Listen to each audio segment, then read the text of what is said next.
Good evening to all of you friends. We'll start this class at 9 p.m. So 4 more minutes to go.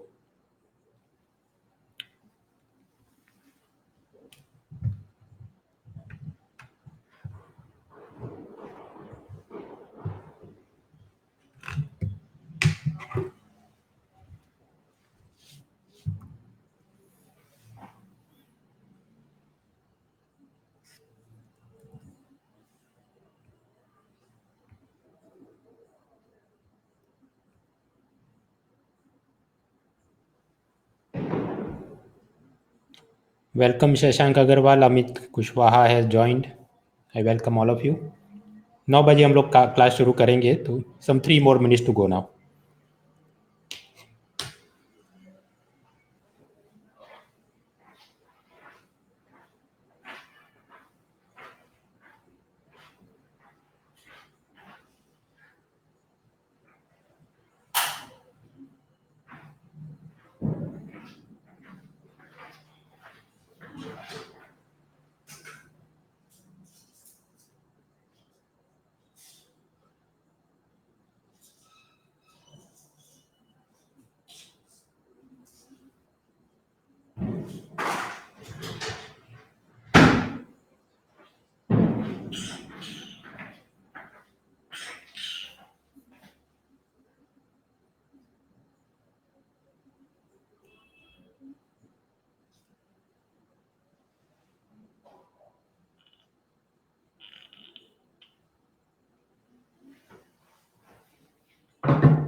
Two more minutes and then we'll start the class. Sujay प्रमाणिक,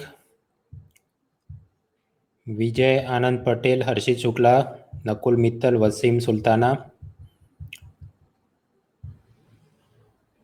जगदीश युवराज, वीरेंद्र कुमार, प्रखर दीक्षित, श्रुति, Deepika, Shalini. Hello to you Harshit, Anshu Gupta, Abhimanyu, Ravi, Ujjwal Kumar. 1 more minute and we'll start the class. Good evening Yuvraj, good evening Wasima Sultana. Vinay has joined, Anand Kumar has joined, Ching T has joined, Himani, Ayush, Shivam, Ravi, Pooja, Jayesh, Shailendra, Shruti, Sonali, Alok.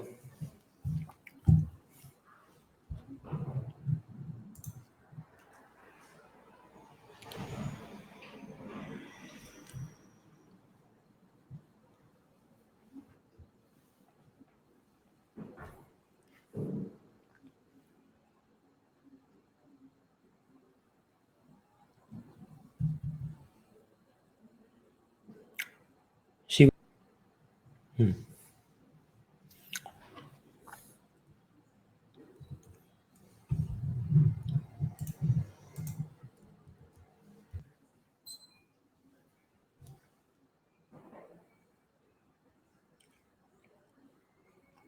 अब ठीक है. Now I am able to change the slides. खैर तो as I was saying, there were total 9 questions. Majority of them were medium to tough difficulty. और लगभग आधे theory से थे, आधे कंटेम्पररी अफेयर से थे. D-1 ईयर, लास्ट 1 ईयर के अंदर जो एकदम हॉट टॉपिक थे, जैसे सबरीमाला, ट्रिपल तलाक, होमोसेक्सुअलिटी वगैरह, उसमें से कोई प्रश्न सीधे हमको दिखते नहीं. बट यूपीएससी का ये रुख रहता है कि 2 साल पुरानी जब टॉपिक हो जाए तो मेंस में वो ज़्यादा पूछते हैं रादर देन कि इमीडिएटली पूछ लेना उसी साल में. तो 2020 में शायद वो चीज़ें हमको देखने को मिल सकती है. खैर, तो आज के कार्यक्रम की अब शुरुआत करते हैं. पावर पॉइंट में हम लोग एक एक करके ये सभी पॉलिटी के क्वेश्चन सॉल्व करेंगे. अगर कुछ बच जाता है देन ऑल्सो डोंट वरी, कल भी रात 9 बजे मेरी क्लास है तो हम वहाँ पर कैरी फॉरवर्ड करेंगे. एंड देन नेक्स्ट सेगमेंट वो गवर्नेंस वाला मुद्दा देखें, इंटरनेशनल रिलेशन, वो पूरा पेपर हम लोग सॉल्व करने वाले हैं। यहाँ पर पावर पॉइंट का फॉर्मेट कुछ इस तरह से है, स्क्रीन पर आपको क्वेश्चन दिखेगा, फिर मैं आपको बताऊंगा कि ये टॉपिक या सिलेबस पॉइंट से जुड़े हुए were there any questions in the past main exam, पुराने प्रश्न कौन कौन से पूछे गए वो देखेंगे। फिर हम लोग स्लाइड में देखेंगे आंसर, उसके इंट्रोडक्शन कैसे बना सकते हैं, बॉडी में क्या लिखना है, कंक्लूजन क्या हो सकता था। ऑफकोर्स मैं आपको यहाँ पर स्लाइड में जो जवाब दिखाऊंगा it will be longer than the prescribe word limit, 150-250 words के वहाँ पर जवाब लिखने हैं, पर मेरे जवाब यहाँ पर थोड़े लंबे होंगे फॉर टू रीज़न, क्योंकि मुझे आपको एक्सप्लेनेशन भी देना है, एजुकेशनल पॉइंट ऑफ व्यू से थोड़ा और इलेबरेट करके बताना है, और 2-5 मुद्दे आपको एडिशनल जानने को मिले तो हो सकता है फ्यूचर में मेंस में ऐसे में कहीं लिखना हो तो लाभ हो जाए। So it is not like इतने 150 तो 150 cut to cut word limit में मैं आपको मॉडल आंसर दूंगा। And lastly after a particular question model answer is over, मैं आपको बताऊंगा कि इसमें लोगों ने ज़्यादातर क्या कॉमन मिस्टेक करी होंगी और उससे आप कैसे बच सकते हैं। ये स्लाइड के अंदर मैं हर एक सेंटेंस आंसर का हर एक वर्ड बाय वर्ड नहीं पढ़ूंगा, क्योंकि ऐसा करने गए तो वो तो बहुत टाइम कंज्यूमिंग हो जाएगा। तो आपने ये करना है कि मैं यहाँ पर आपको एक ओवरव्यू दूंगा, ये आंसर ऐसे लिख सकते हैं। आफ्टर द क्लास ये मेरी प्रोफाइल पर आप जाइएगा, ये पूरा वीडियो आपको रिकॉर्डेड फॉर्मेट में मिलेगा, और वो वीडियो पेज के नीचे ही एक बटन होगा जिसकी मदद से आप ये वाला पावर पॉइंट उसका पीडीएफ डाउनलोड कर पाएंगे। So then you peacefully read the entire PowerPoint carefully कि ये प्रश्न का ये जवाब या इसमें ये मिस्टेक हो सकती थी। So one by one will look at the question. सबसे पहला प्रश्न कुछ इस तरह से था, do you think that constitution of India does not accept the principle of strict separation of powers, rather it is based on principle of checks and balances, explain. क्या आपके विचार में भारत का संविधान शक्तियों के कठोर पृथक्करण के सिद्धांत को स्वीकार नहीं करता है, बल्कि यह नियंत्रण एवं संतुलन के सिद्धांत पर आधारित है? व्याख्या कीजिए। हिंदी बहुत ही क्लिष्ट प्रकार का बनाते हैं, एक्सप्लेन तो मतलब कि समझाइए, तो उसका व्याख्या कीजिए तो डिफाइन, तो मतलब हिंदी और इंग्लिश का कोई मेल जोल रहता नहीं। Always in the mains exam आप कोशिश करें सबसे पहले इंग्लिश वर्जन ही पढ़ना है, after that you read the Hindi version, अगर आपने हिंदी या कोई वर्नाक्युलर लैंग्वेज में इसका जवाब लिखना है। So first of all the question itself क्या है, सेपरेशन ऑफ पावर में पूछा गया कि भारत में एकदम स्ट्रिक्ट सेपरेशन ऑफ पावर नहीं है, but rather checks and balances का सिस्टम है। क्या यूपीएससी ने ऐसे कोई प्रश्न पहले पूछे थे? The answer is yes. 2015 mains exam में पूछा गया कि जब ये एग्जीक्यूटिव ऑर्डिनेंस बनाता है तो वो सेपरेशन ऑफ पावर की डॉक्ट्राइन के कानून तो लोकसभा ने बनाने चाहिए और उसका अमल तो एग्जीक्यूटिव ने करना चाहिए, वो सेपरेशन ऑफ पावर डॉक्ट्रिन को ये वायलेट नहीं करता क्या ऑर्डिनेंस बनाना, अध्यादेश बनाना? Should the power of promulgating the ordinance is be repealed, एक प्रश्न पूछा गया।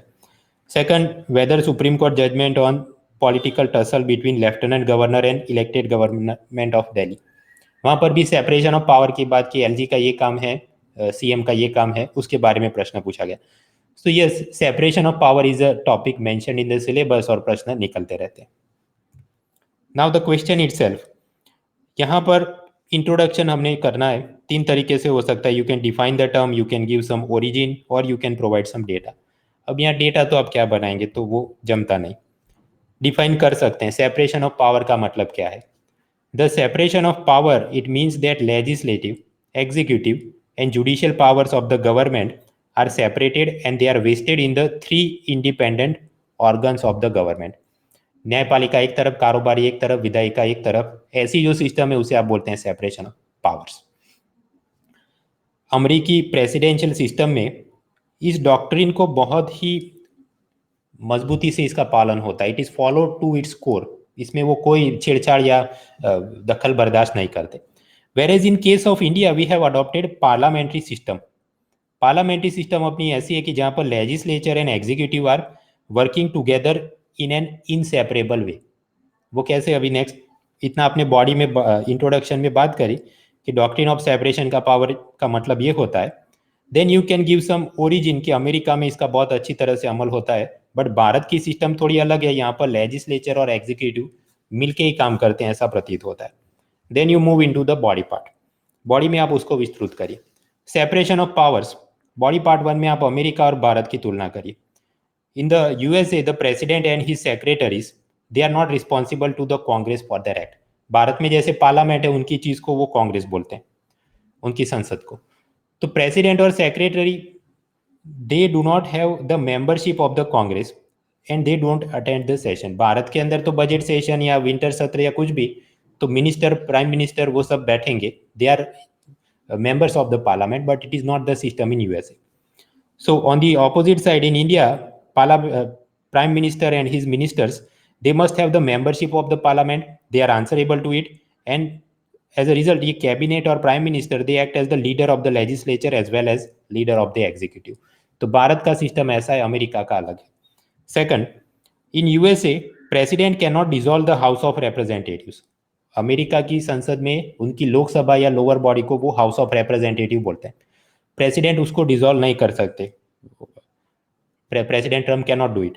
But in case of India, prime minister can advise the president to dissolve the Lok Sabha, and as a result you can see that यहां पर separation of power जैसा USA में है, उससे अपना थोड़ा कम सेपरेशन ऑफ पावर है, क्योंकि prime minister and his cabinet minister they are integrated into the legislature. So that is first part.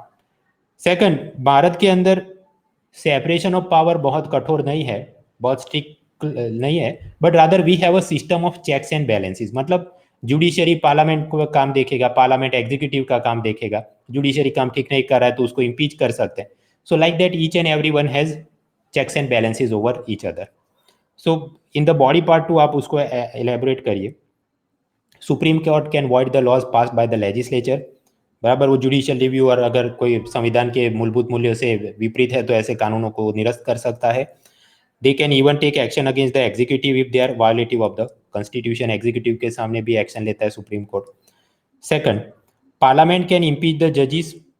अगर जज ठीक से काम नहीं कर रहे हैं, parliament can pass new laws to counter the judicial verdicts. अगर पार्लियामेंट को लगे कि जुडिशरी ने अपने सीमा से बाहर, परिघ से बाहर निकल के कुछ काम किया है, तो पार्लियामेंट उसको निरस्त करने के लिए अपना कुछ और कानून बना सकती। फॉर एग्जांपल, वो शाह बानू केस में कि वो कैसे मुस्लिम डाइवर्सिटी वीमेन को मेंटेनेंस के लिए पैसा देना, ऐसा सुप्रीम कोर्ट का कुछ जजमेंट आता है, तो उसको काउंटर के लिए पार्लियामेंट ने मुस्लिम women protection on the right of divorce ऐसा 86 में कानून बनाया था। एग्जैक्ट आपको फुल फॉर्म वो कानून का अभी याद हो, it is not expected, but you can write that in the mid 80s या 86 के अंदर ये शाहबानू केस में हमको देखने को मिलता। So there is a system of checks and balances. उसमें फिर आपने डाइग्रेस करके शाहबानू केस में क्या हुआ उसकी लंबी चौड़ी कमेंट्री यहाँ पर नहीं करनी। You simply have to write कि एक दूसरे के ऊपर वो लगाम लगाते। Parliament can also put restraints on the executive through passing of the budget.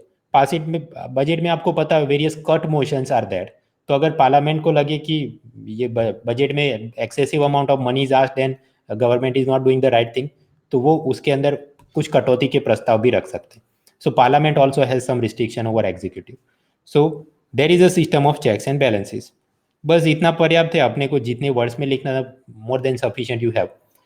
So ultimately conclusion, yes, कि भारत के अंदर फुल सेपरेशन ऑफ पावर नहीं है, but rather there is a system of checks and balances कि judiciary executive legislature को देखेगा, executive legislature में कौन से बिल रखने वो देखता है, एंड आपस में एक दूसरे को देखते हैं।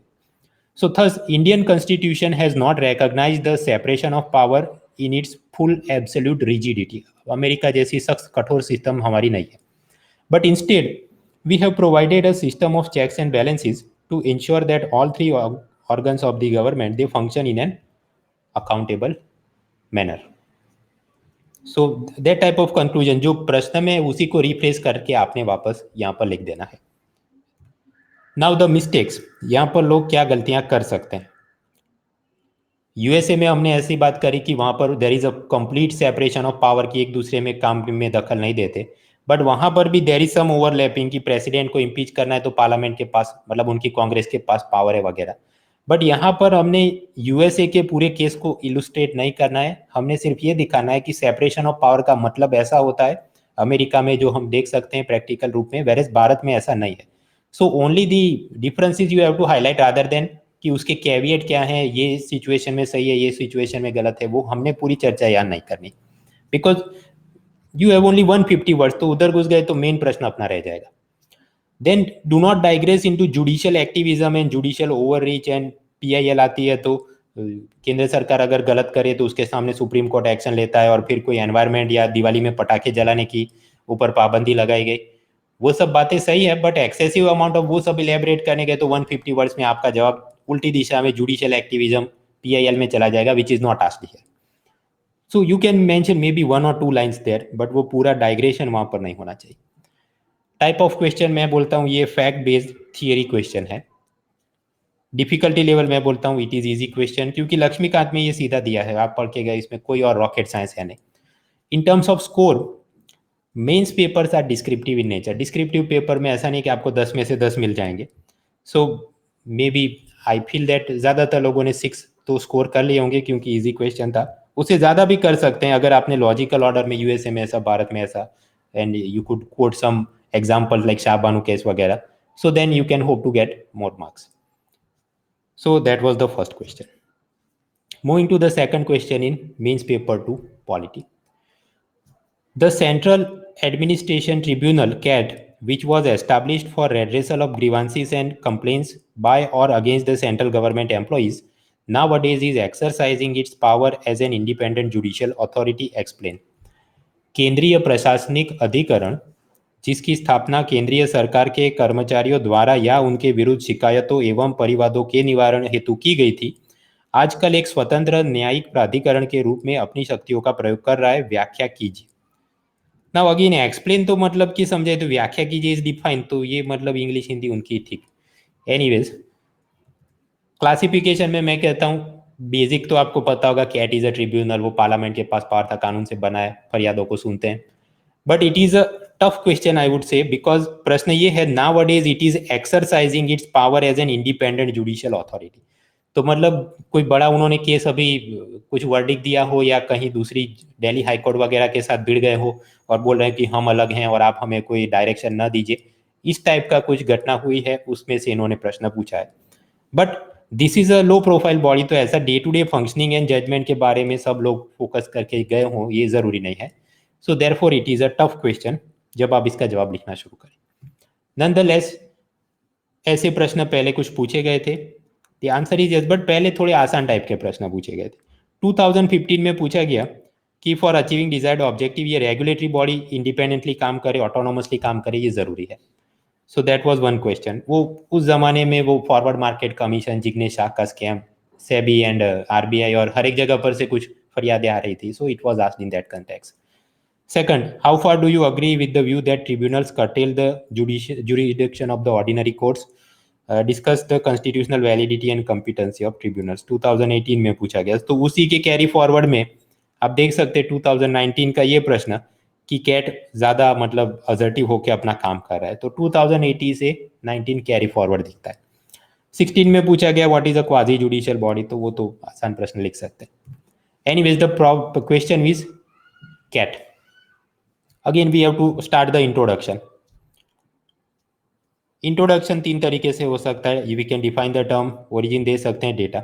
अब कैट को डिफाइन तो क्या कर रहे हैं, डेटा क्या दे, तो उसका तो ओरिजिन ही दे सकते हैं, राइट.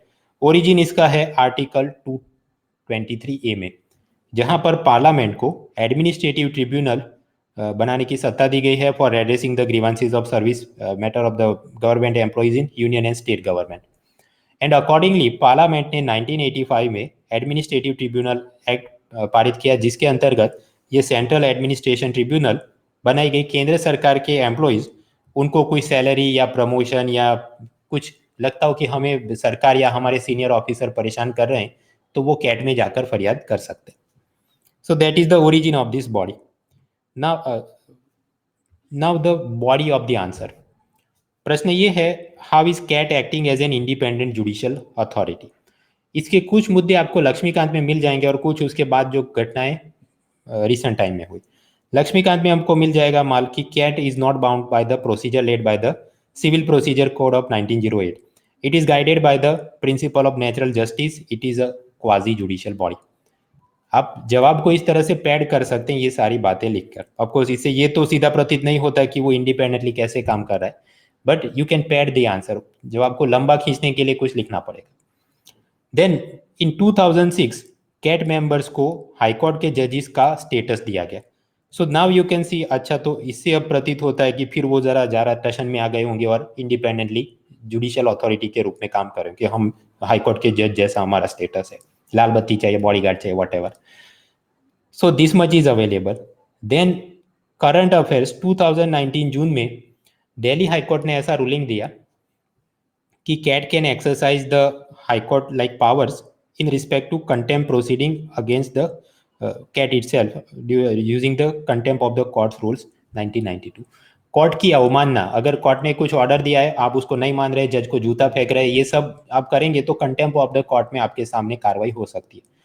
सो दिल्ली हाईकोर्ट ने बोला कि कैट को भी वो सारे पावर्स मिलेंगे कि उसकी कोई अवमानना करेगा तो वो ये कानून के अंतर्गत उसको पेनल्टी कर सकता है. देन 2019 अगस्त, उस वक्त ऐसा हुआ कि एक इनकम टैक्स ऑफिशियल था जिसका प्रमोशन मैटर बहुत सालों से अटका हुआ था और उसने कैट में जाकर फरियाद करी. बट कैट की वो कुछ छुट्टियां चल रही थी और मैटर हियरिंग में नहीं आया, तो ये income tax official Delhi high court में चला गया कि कैट वाले जल्दी से काम नहीं कर रहे. तो दिल्ली हाईकोर्ट ने कैट को डायरेक्टिव दिया कि आप जल्दी से काम करिए, स्विफ्टली ये केस को खत्म करिए. So then CAT pass the counter order कि Delhi high court order was unwarranted and against the dignity of the judicial process. हमको नहीं सिखाया कि हमने क्या काम करना है, हम अपनी स्पीड में काम करते हैं. So then you can see, अच्छा ये लोग अब टशन में इंडिपेंडेंट जुडिशियल अथॉरिटी के रूप में काम कर रहे हैं. बट दीज आर, मित्रों ये क्या लो प्रोफाइल केसेस है, ये कोई बाबरी मस्जिद या आर्टिकल 370 रिमूव करने जैसी बात नहीं कि डे टू डे रोज अपने न्यूज़पेपर में कहीं दिखाओ. सो ऑब्सक्योर टाइप ऑफ थिंग, अगर ये आपको पता हो तो जवाब लिख सकते थे. सो अल्टीमेटली कंक्लूजन क्या, हाँ ये सब देखते हुए लगता है कि ये लोग अब टशन से काम कर रहे हैं. सो सच assertiveness by the CAT against the Delhi High Court, it shows that it is acting as an independent judicial authority. इसमें कोई बहुत डीप एंड रिफ्लेक्टिव कंक्लूजन बनाना मुश्किल है, तो बस हाँ वो कर रहे हैं, as we can see in the aforementioned points. Now the mistakes, एक तो ओपिनियन बेस्ड कंटेम्पररी क्वेश्चन है. स्पान डी वैसे तो अगस्त और जुलाई के जो करंट अफेयर्स से उससे दिखता है, बट उसके पहले भी, ये असल में इनकम टैक्स वाला केस वो पुराना चल रहा था, उसके पहले भी कुछ और मसले हुए थे जहां पर ये लोग अड़ गए थे, टशन दिखाई थी.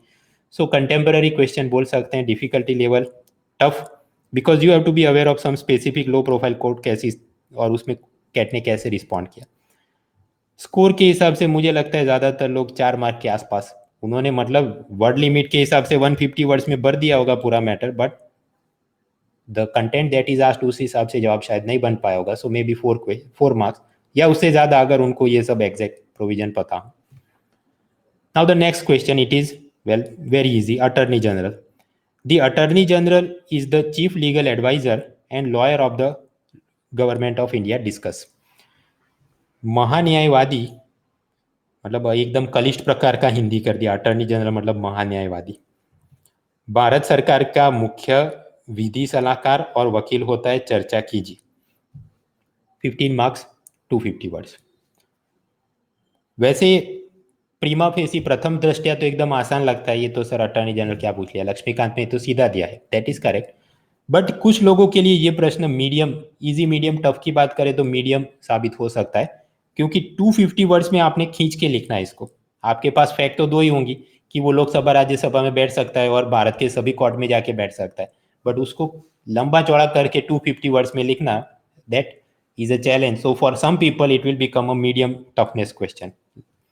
क्या प्रीवियस क्वेश्चंस क्या ऐसे कुछ पूछे गए हैं? हाँ, सिलेबस में दिया कॉन्स्टिट्यूशनल बॉडी, स्टैट्यूटरी बॉडीज, तो उन्होंने पहले 2018 में पूछा था कैग के बारे में, कंट्रोलर एंड ऑडिटर जनरल, तो उसके terms of appointment and range of powers, तो रिलेटिवली इजी बोल सकते हैं सवाल था. And similarly other constitutional bodies और स्टैट्यूटरी बॉडीज के बारे में प्रश्न पूछे गए.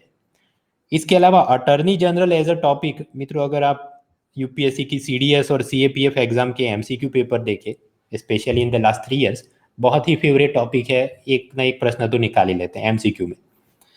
एनीवेज द क्वेश्चन इटसेल्फ, सबसे पहले इंट्रोडक्शन, तो डिफाइन तो इसको क्या करेंगे, अटर्नी जनरल की क्या डेफिनेशन हो सकती है. आप इसका ओरिजिन दे सकते हैं.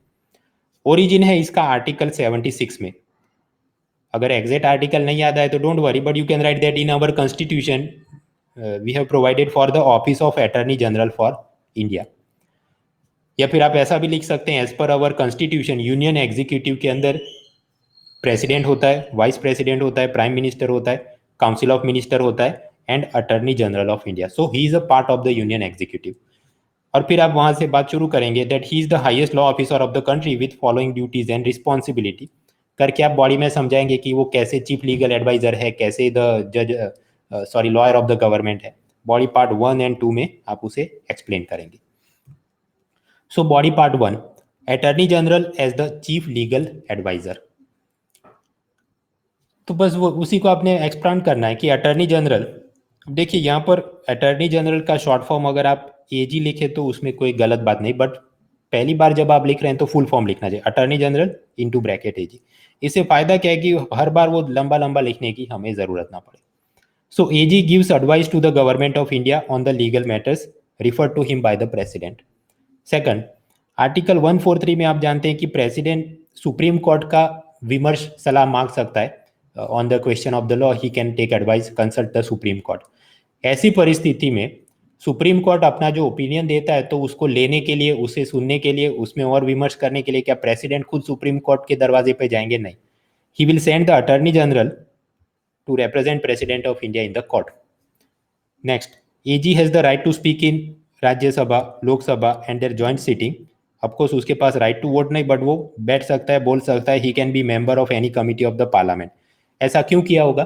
ताकि कोई ऐसा कॉम्प्लिकेटेड कानूनी मसला हो जिस पर पार्लियामेंट अगर कानून बना रही है तो एजी अपना एक्सपर्ट ओपिनियन उनको दे सके, बात अपनी रख सके। Next, attorney general needs to possess the same qualification as the जज of a supreme court.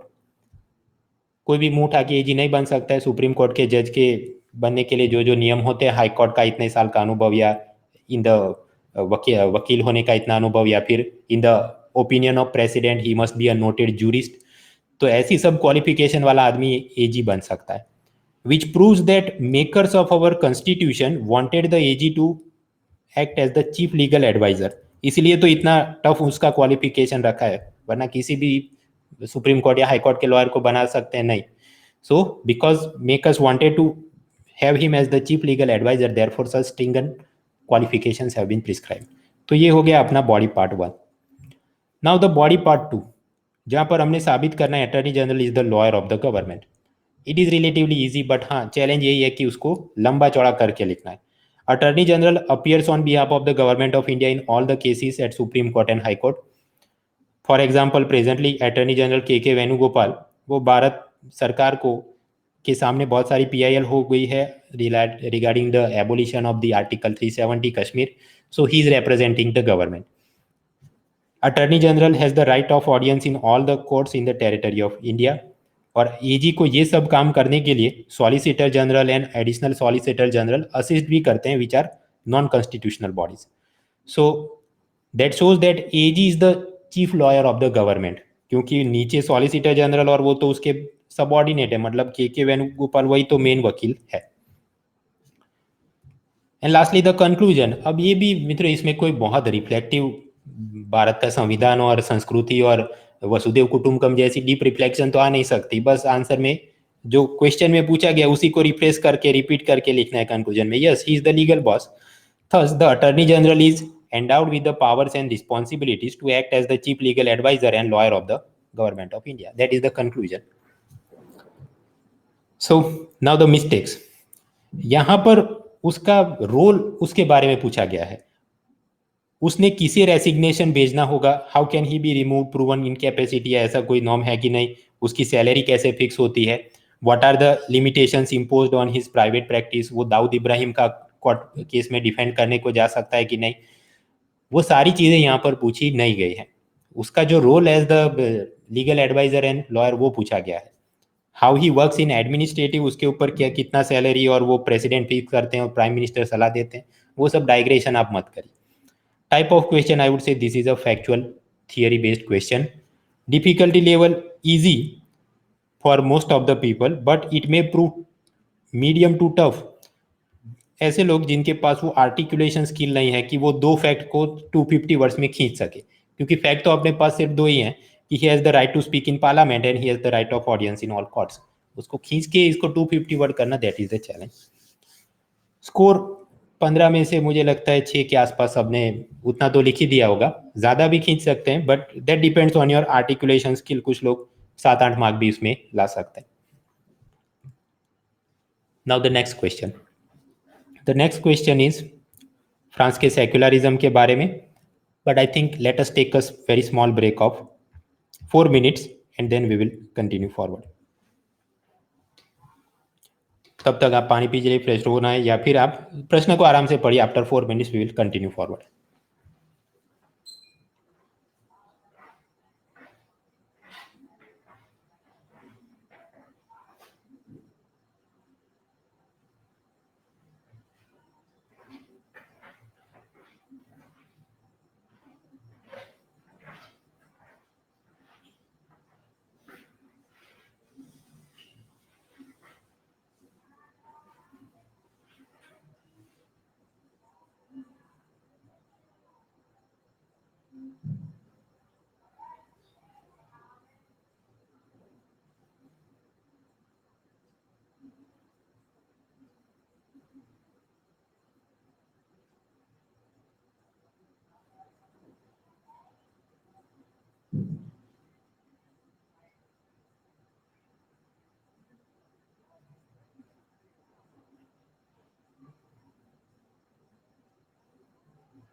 Some 30 more seconds and then we'll start, then we'll resume the class.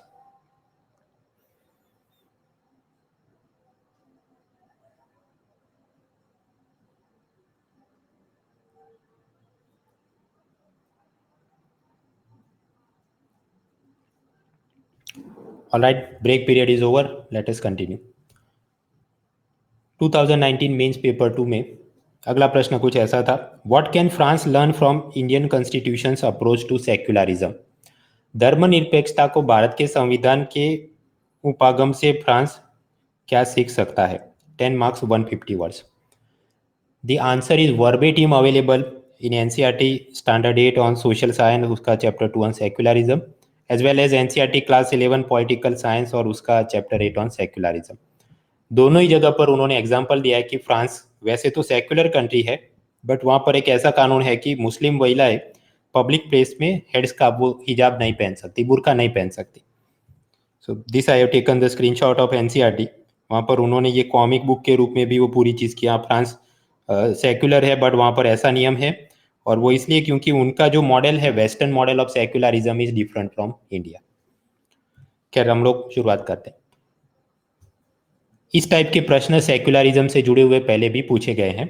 In the mains paper 1 in 2014 उन्होंने पूछा how do the Indian debate on secularism differ from the debates in the west. फिर 2018 mains paper 1 में वापस पूछा how is the Indian concept of secularism different from the western model of secularism discuss. और उसके बाद 2019 mains paper 2 में वापस वही चीज पूछी गई है कि फ्रांस भारत के सेक्युलरिज्म से क्या सीख सकता है। तो यानी 2014 में पूछा, फिर वापस 18 में पूछा, बट वो पेपर वन में पूछा और उसके अगले ही साल अब पेपर 2 में भी पूछ लिया। So therefore always I keep advising the students कि आप लोग पुराने पेपर सॉल्व करने की आदत रखिए, उसमें से आपको ऐसे एक दो सवाल मिल ही जाएंगे। Even in mains paper 3 of 2019 ऐसे कुछ सवाल थे कि जो पहले पूछे थे एंड इमीडिएटली नेक्स्ट ईयर आपको दिख रहे हैं। इसके अलावा मेंस पेपर 2 में comparing constitution as a topic, तो इंडिया यूएसए के बारे में पूछा गया था कि उनकी क्या बेसिक टेनेट है पॉलिटिकल सिस्टम वगैरह, but that is like comparing constitution, where secularism as a topic paper 1 में ज्यादा पूछा गया था। पहली बार शायद ये पेपर 2 में रिफ्लेक्ट हो रहा है। एनीवेज इंट्रोडक्शन, मेंस पेपर 1 के अंदर उन्होंने स्पेसिफिक बोला है the secularism and regionalism and other things. तो सिलेबस के अंदर स्पेसिफिकली जो टॉपिक मेंशन किए हो उसका तो या तो डेफिनेशन या ओरिजिन आपने बाय हार्ट तैयार किया होना चाहिए। So we can define the secularism, NCERT को यूज करते हैं। Secularism is a doctrine that opposes inter religion domination, मतलब हिंदू मुस्लिम के ऊपर हावी हो जाए या मुस्लिम हिंदू पर हावी हो जाए, ऐसा नहीं होना चाहिए, तभी धर्म निरपेक्षता है। सेकंड, secularism opposes intra religious domination, मतलब हिंदू धर्म के अंदर ही ब्राह्मण नॉन ब्राह्मण के ऊपर हावी हो जाए, या मुस्लिम में शिया सुन्नी के ऊपर, या क्रिश्चियनिटी में कैथोलिक प्रोटेस्टेंट के ऊपर हावी हो जाए, ऐसा डोमिनेशन नहीं होना चाहिए। Then it is called secularism. It also prescribes the separation of religion from the state power, धर्म अलग होना चाहिए, राज्य का काम अलग होना चाहिए। सो that is the definition of secularism. Now the question is France Bharat के सेक्युलरिज्म से क्या लर्न कर सकता है। तो पहले आप भारत के सेक्युलरिज्म की बात करेंगे और फिर सामने आप दिखाएंगे कि फ्रांस का सेक्युलरिज्म उससे अलग कैसे, और इस कारण से वो भारत से ये अच्छे एलिमेंट देख सकते हैं। So body part 1, Indian secularism. In the Indian model of secularism, state does not enforce any particular religion nor it takes away any religious freedom of the individual. Pakistan में तो जैसे इस्लाम को उन्होंने अपना स्टेट रिलीजन मान लिया है, ऐसा भारत के अंदर नहीं है। Sometimes Indian state makes certain exemptions for a particular religious community. वैसे धर्म के मामले में दखल नहीं देता, बट उनको कुछ अपवाद दे सकता है। For example Sikh men are exempted from wearing helmet while riding a motorcycle.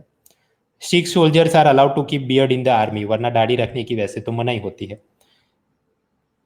Minorities they are allowed to run their own schools without any interference from the state, वगैरह वगैरह। यहाँ पर 2-3 एग्जाम्पल सफिशिएंट है। Long list of example is not required कि ये नमाज पढ़ने के लिए इस दिन इनको सरकारी कर्मचारियों को इतनी टाइम की रिसेस दी जाती है वगैरह, क्योंकि अगर आप वो सब एग्जाम्पल देने बैठे कि कौन सी कम्युनिटी को सरकार ने क्या एग्जाम्पशन दिए हैं, तब फ्रांस तक आपकी वर्ड लिमिट उससे पहले ही खत्म हो जाएगी। सो 1-2 एग्जाम्पल्स आर सफिशिएंट कि सिख लोगों को हेलमेट नहीं पहनना है, उनको बियर्ड रख सकते हैं।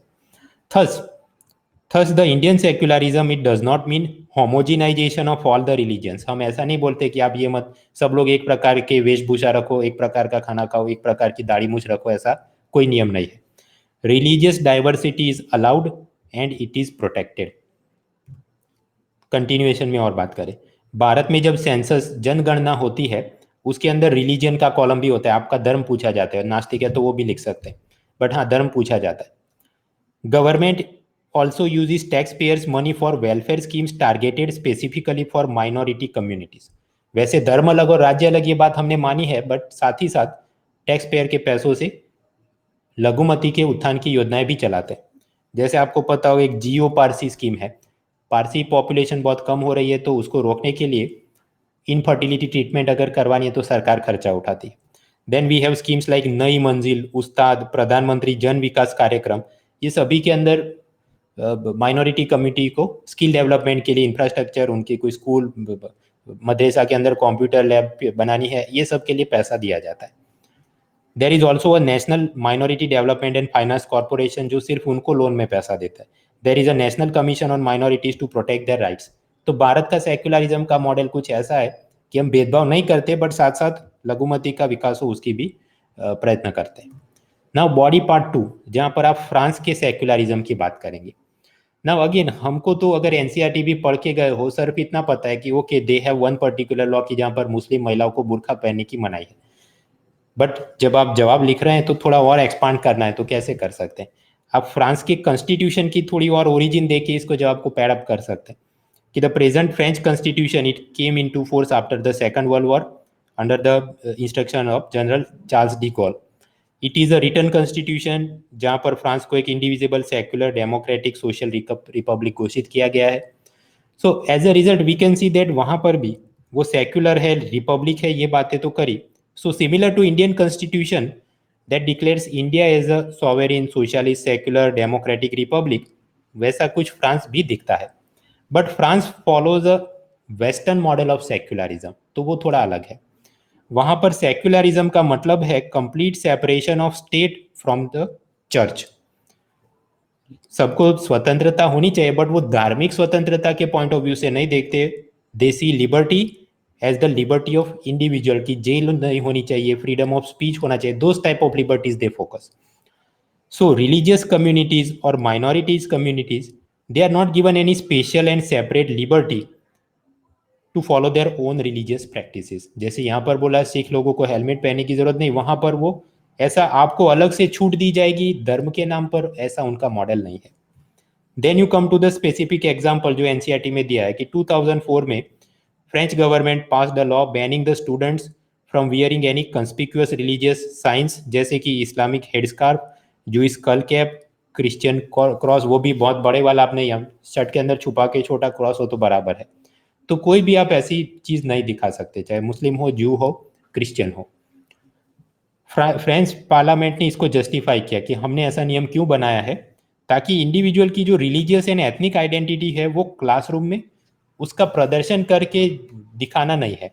क्योंकि अगर ऐसा किया तो जो कलेक्टिव फ्रेंचनेस होनी चाहिए, फ्रेंच जैसे भारतीय होने की भावना, तो फ्रेंच होने की भावना, उसको वो हार्म हो जाएगा। अगर हर एक आदमी मैं मुस्लिम हूँ, मैं क्रिश्चियन हूँ, ये देखो मेरा cross, it will not lead to development of that particular French nationalism. It will also disrupt the school's ability to transmit the republican value, कि अपना ये रिपब्लिक है और पूरे देश के लिए अपनी जो भावना होनी चाहिए उसको स्कूल टीचर पढ़ाए तो भी वो अपने ही छोटे छोटे धर्म की भावनाओं में लिप्त रहेंगे। फर्दर फ्रांस के अंदर ऐसा भी कानून है कि सरकार सेंसस के दौरान सिटीजन का रेस या रिलीजन, धर्म नहीं पूछ सकती। भारत के सेंसस में पूछते हैं, वहां नहीं पूछ सकते। अकॉर्डिंग टू क्रिटिक्स,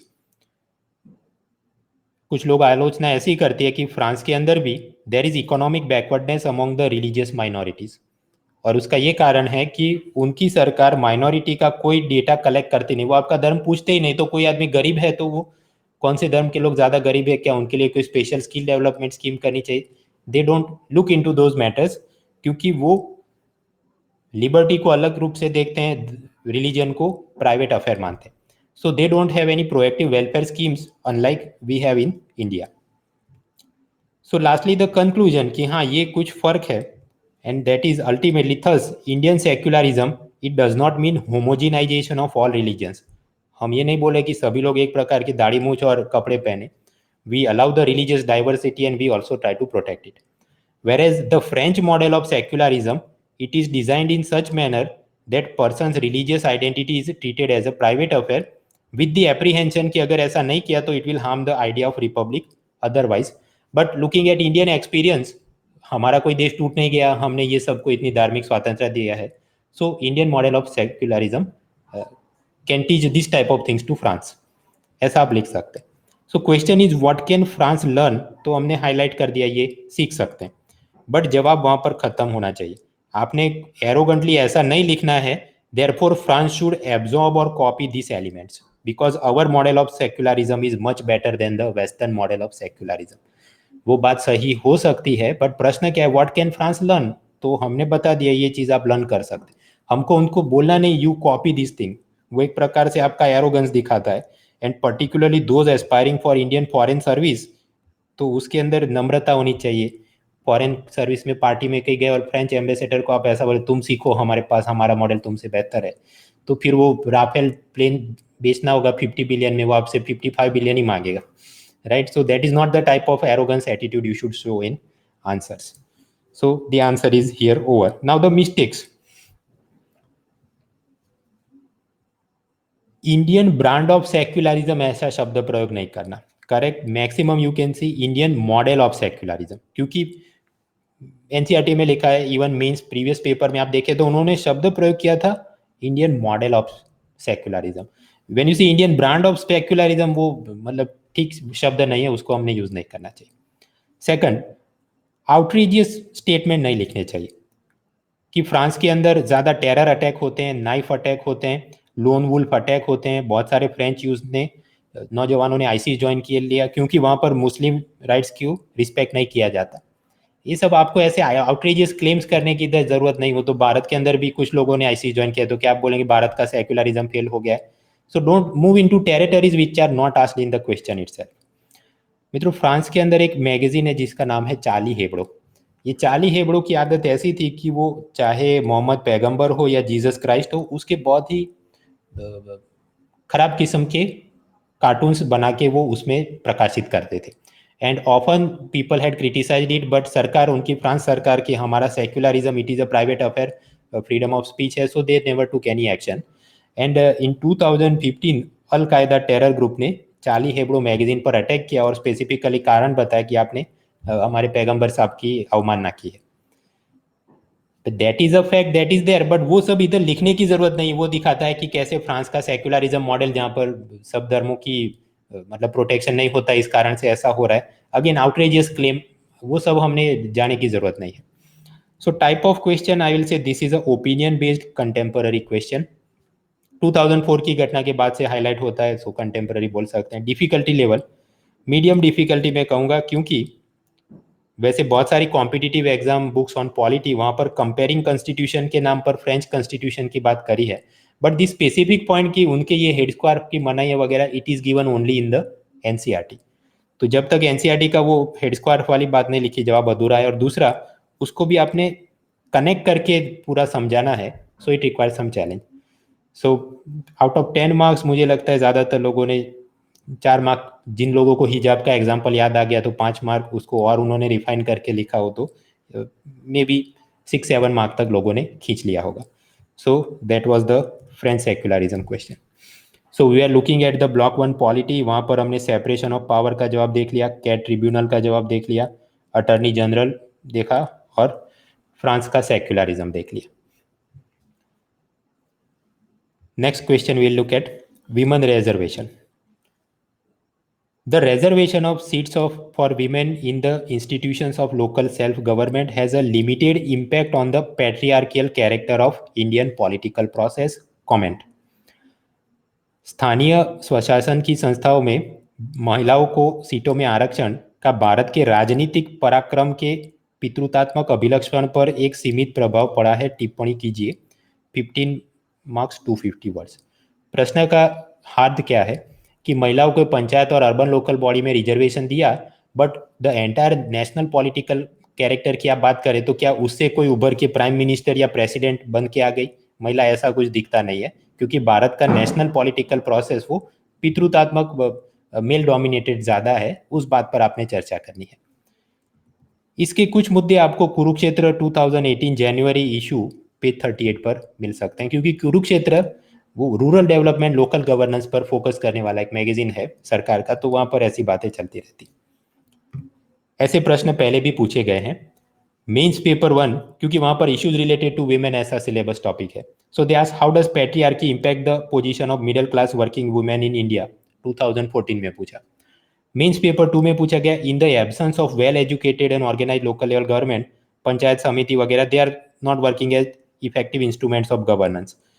2015 में पूछा, फिर 2 साल बाद 2017 में वापस की local government body they have not prove to be effective instruments of governance. यानी कि पेपर 2 के अंदर लोकल गवर्नमेंट के बारे में पूछते हैं तो एप्रिशिएटिव टोन में वो नहीं पूछ रहे हैं, they are asking in the negative tone. जब भी लोकल बॉडीज का पूछे नेगेटिव टोन में कि ये कुछ ठीक काम नहीं कर रहे हैं, they have not been functioning effectively. और इसी थीम पर ये थोड़ा और आगे बढ़ रहा है।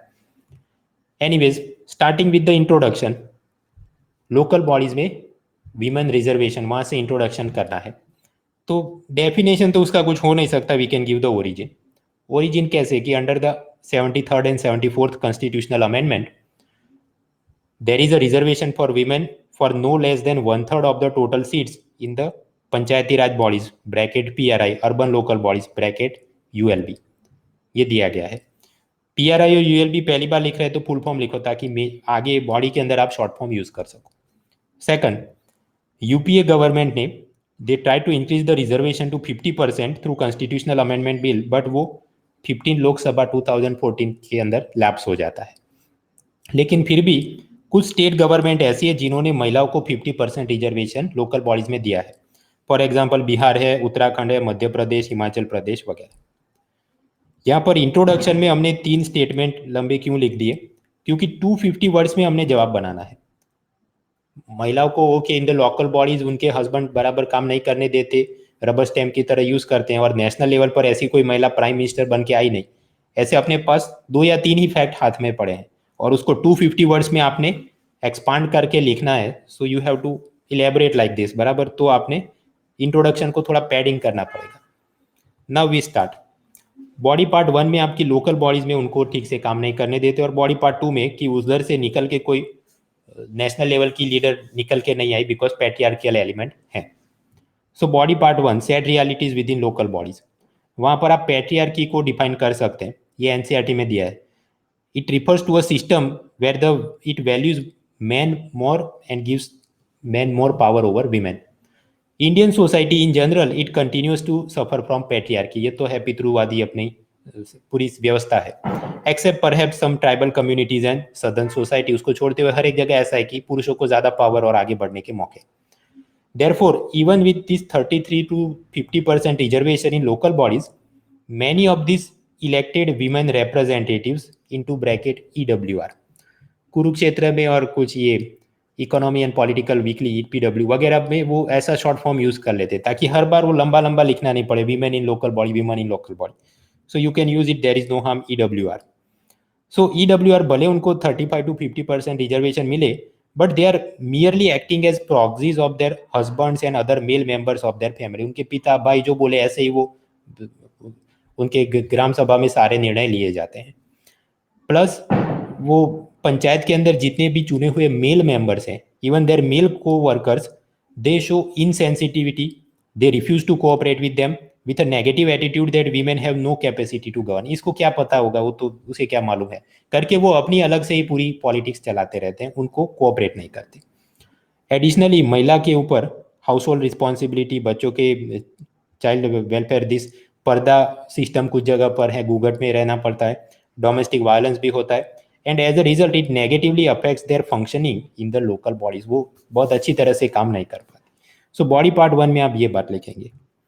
देन इन बॉडी पार्ट 2, वहां पर आपने नेशनल पॉलिटिकल प्रोसेस की बात करनी है, क्योंकि ये पूछा गया कि ये रिजर्वेशन लोकल बॉडी में दिया तो भी ऊपर कुछ उठ के नहीं आया। So that you have to look at the bigger picture. मित्रों, डेवलप कंट्रीज चाहे USA हो, फ्रांस, कनाडा वगैरह, many of the politicians start their career from local bodies and then they reach to the highest position. सबके example आपको नहीं पता होंगे, but एक दो तो न्यूज़पेपर में देखा होगा। बोरिस जॉनसन, वो लंदन का मेयर था और अब चल के ब्रिटेन का प्राइम मिनिस्टर बन गया। फ्रांस के अंदर एक ज़माने में जक्कीस चिराग नाम के प्रेसिडेंट थे, पहले पेरिस के मेयर, बढ़ते बढ़ते कैरियर आगे बढ़ा प्रेसिडेंट ऑफ फ्रांस। भारत का भी एग्जाम्पल कोट कर सकते हैं। सरदार वल्लभ भाई पटेल ने अपनी पॉलिटिकल करियर कैसे शुरू करी? आपको सत्याग्रह और वो सब तो किया, but as a political representative उन्होंने शुरुआत करी, अहमदाबाद म्यूनिसिपल इलेक्शन जीते और आगे बढ़ते बढ़ते वो भारत के पहले deputy prime minister and first home minister बनते। So everywhere you can see that people start their career from local bodies and reach to the highest political level. लेकिन however similar cases for women कि कोई महिला ऐसी जिसने अपना political career कोई local body से शुरू किया हो और नेशनल पॉलिटिकल स्टेज पे पहुंच गई हो, such cases are very few and far between in India. Bharat में कम ही ऐसे दिखते हैं। यूजुअली भारत के अंदर भी महिलाएं who have occupied powerful positions at national level, चाहे प्रेसिडेंट प्रतिभा पाटिल हो, प्राइम मिनिस्टर इंदिरा गांधी हो, कैबिनेट मिनिस्टर बहुत सारे, स्पीकर ऑफ लोकसभा, वो एक थी Meera Kumar, but Meera Kumar's father was a big leader in the Congress party. So usually all these women, they belong to rich urban elite families who already have a male family member in the politics, तभी जाके वो इतने बड़ी position पर पहुंच पाती है। यहाँ पर मित्रों एक ध्यान ये रखना है, स्पेसिफिक नाम लिखने की जरूरत नहीं है कि Indira Gandhi was daughter of Nehru और Sonia Gandhi was the wife of Rajiv Gandhi. Simply in vague terms you right that जो भी महिला इतनी ऊंचे ओहदे पर पहुंची ज्यादातर रिच अर्बन एलिट फैमिली से आती है। विच हिंट्स, उससे क्या हिंट मिलता है कि women in the local bodies they are not getting adequate leadership experience और support to rise further in the political career. क्योंकि फैमिली में पैट्रियार्की है, नेशनल पॉलिटिकल पार्टी में भी पैट्रियार्की है, तो वो आगे बढ़ नहीं सकती। सो that is the gist of the entire question, वो हमने एड्रेस कर दिया। सपोज इसको ऐसे में पूछा जाए, निबंध में पूछा जाए, तो आपने थोड़े और मुद्दे लिखने होंगे कि नहीं अब तो सीन थोड़ा इंप्रूव हो रहा है, things are improving, positive dimension में ले जाना जरूरी है if you are writing an essay. तो उसके लिए आप ये कुरुक्षेत्र 2018 जनवरी का इशू, उसमें से पॉइंट कोट कर सकते हैं कि 2017 में वीमेन चाइल्ड डेवलपमेंट मिनिस्ट्री, पंचायती राज मिनिस्ट्री, उन्होंने इस बात का कॉग्निसेंस लिया, संज्ञान लिया, and they started joint initiative for training and capacity building of the elected women representatives. उनको इंजीनियरिंग की तालीम दी जाती है कि रोड ऐसे बनते हैं, ड्रेनेज, लेटरिन, ये सब ऐसे बनते हैं। क्यों तालीम देते हैं? ताकि कॉन्ट्रैक्टर उनको कुछ उल्टी पट्टी पढ़ा के नहीं नहीं ये तो बराबर काम हुआ है, हमारा बिल पास कर दो, बजट पास कर दो, ऐसा ना हो। सरपंच बराबर से समीक्षा कर सके काम की। So they are given such training in engineering, basic engineering, finance, social development, education, health, environment तालीम देते हैं। विमेन सरपंच को एनकरेज किया जाता है कि आप आस पड़ोस के विलेज के सभी सरपंच के साथ व्हाट्सएप ग्रुप बनाइए, एक दूसरे के साथ अपनी गुड प्रैक्टिसेस, नॉलेज को शेयर करिए, कोई तकलीफ हो तो एक दूसरे को मदद करिए, मेंटरिंग करिए। नेक्स्ट, ये बात सही है कि एक ज़माने में पर्दा सिस्टम थी और महिलाएं अपने पति जो बोले उस प्रकार से ही लोकल बॉडीज में काम करती थी, but now younger generation of girls have come, बराबर उनके अंदर मीडिया और सोशल मीडिया के चलते ज़्यादा जागरूकता है, they are more aware and assertive about their rights, and as a result many young women sarpanch they have brought positive changes in their villages and areas while refusing to be cowed down by the patriarchal elements. कभी कभी newspaper frontline वगैरह में देखा कैसे कोई young sarpanch है जो lady ने कुछ इंजीनियरिंग या ग्रेजुएशन करके आई है सिटी से, and then she is doing some good things, so now the things are improving. अगर ऐसे में पूछा जाए तो ये सब लंबा चौड़ा लिखना है, अदरवाइज अपने जो प्रश्न है उसमें ये सब बहुत लिखा नहीं लिखा हो तो फर्क नहीं पड़ता। लास्टली द कंक्लूजन कि हमने इसको अपोज करना है, हमने चीज़ों को इंप्रूव करना है। We have to oppose patriarchy. Why? 14th finance commission ने 5 सालों में सब लोकल बॉडीज, पंचायत बॉडी को 2 लाख करोड़ ग्रांट में देने की कुछ सिफारिशें करी और सरकार ने मानी। तो अगर 2 लाख करोड़ उन लोकल बॉडीज को मिल रहे हैं, वहां पर 33 to 50% ऑफ द रिप्रेजेंटेटिव और women, and suppose if they are acting as proxies और मियर रबर स्टैम्प और देयर हस्बैंड एंड फादर, तो फिर चाहे इतने लाखों करोड़ खर्च कर दिए जाए, still we will not be able to see any grassroots development even with such large amount of money spent, and therefore we have to oppose this entire thing. या फिर आप लिख सकते हैं sustainable development goal number 5 to achieve gender equality and empower all the women and girls by 2030। और ये empowerment मतलब educational empowerment भी है, इकोनॉमिक एम्पावरमेंट भी करना है, पॉलिटिकल एम्पावरमेंट भी करना है। तो अगर महिलाएं नेशनल लेवल पर नहीं पहुंच सकती तो वो पॉलिटिकल एम्पावरमेंट अधूरा रह जाएगा, and therefore mere reservation is not sufficient. It has to be supported by this training and capacity building of the elected women representative in the local bodies. Only then it will help in a long way to ensure the women empowerment as well as grassroots development and rural development. So like that you can answer the thing. Now mistakes, factual masala होना जरूरी है। 73rd amendment, 74th amendment, 33% reservation, कुछ state में 50 है, ये सब आपने points का तड़का लगाना जरूरी है। गलती तब होएगी जब if you are not connecting it with the larger national political process, कि लोकल बॉडी से उठ के कोई महिला नेशनल लेवल तक पहुंच नहीं पाई। As I said earlier, avoid specific names. Negativism है वो हमने लिखना है बराबर कि नेशनल लेवल पर नहीं है, बट नाम नहीं लिखने हैं कि Indira Gandhi became prime minister because she was the daughter of Nehru, या Sonia Gandhi became president of Congress party because she was wife of Rajiv Gandhi. वो सब नाम लिखने की जरूरत नहीं। जनरलाइज स्टेटमेंट लिखो कि अर्बन एलिट एजुकेटेड फैमिली से ही नेशनल लेवल के वीमेन लीडर्स आए हैं। क्वेश्चन टाइप मैं कहता हूँ it is opinion based contemporary question. Span span तो D-27 ईयर बोल सकते हैं क्योंकि 1992 में वो 73rd अमेंडमेंट आया था। डिफिकल्टी लेवल मैं कहता हूँ मीडियम। अगर 150 वर्ड में पूछा होता तो इजी हो जाता, बट 250 वर्ड और अपने पास तो 2-3 ही मुद्दे उसको खींच के लिखना था, so more articulation skill is required, so it is difficult. In terms of score मुझे लगता है ज़्यादातर लोग 15 में से 5 के आसपास लिखा होगा। इसका कारण बहुत सारे मॉक मेंस पेपर में चेक करता हूँ, ज़्यादातर लोग पूरा प्रश्न उसकी रिक्वायरमेंट पढ़ते नहीं। यहाँ पर उनको सिर्फ दिखा होगा कि women reservation in local bodies had not help, तो बस वो लोकल बॉडी में महिला को क्या तकलीफ होती है बस उसी का पूरा रोना धोना लिखा होगा, without connecting the national political process की वहाँ पर क्या है, या फिर कि कैसे मेल मेंबर्स आगे बढ़ गए और ये नहीं। ऐसा अगर आपने पूरा आर्टिकुलेशन किया है, लॉजिकल ऑर्डर बनाए, then you could hope to get more marks. तब तो आगे 7-8 और मार्क खींच सकते हैं। So that was the question. Next question is about the role of individual parliamentarians. यहाँ पर मित्रों ये जो पूरा हम पढ़ रहे हैं this is called special class, और स्पेशल क्लास के अंदर ऐसा होता है उसका टाइमर 1 आवर का होता है, उसके बाद मतलब ये क्लास एंड हो जाता है। अगर इसको मैं चलाता रहूँ तो फिर ये होगा कि it will start to hang because of the bandwidth and other issues.